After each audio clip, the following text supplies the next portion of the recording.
Rydyn ni'n credu'n gryf bod gan pawb hawl i ddewis pa iaith maen nhw'n defnyddio efo gwasanaethau'r cyngor, wyneb yn wyneb, ar y ffôn ac ar-lein.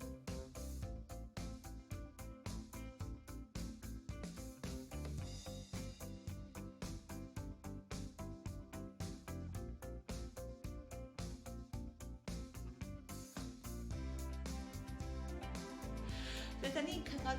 Gwynedd yn credu'n gryf bod gan pawb hawl i ddewis pa iaith maen nhw'n defnyddio efo gwasanaethau'r cyngor, ac mae ein cyfrifoldeb ni ydy gwneud yn siŵr bod bosib i chi ddefnyddio'r Gymraeg ym mhob man heb rwystyr.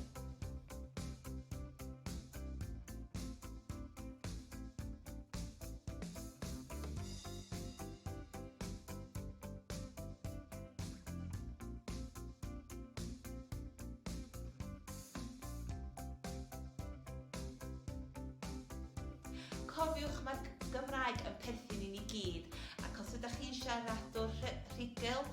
ers yn blentyn neu yn ddysgwr sydd wrthi ymagu hyder i ddefnyddio ambell air am y tro cyntaf, felly defnyddiwch eich hawl a dechreuwch y sgwrs yn Gymraeg.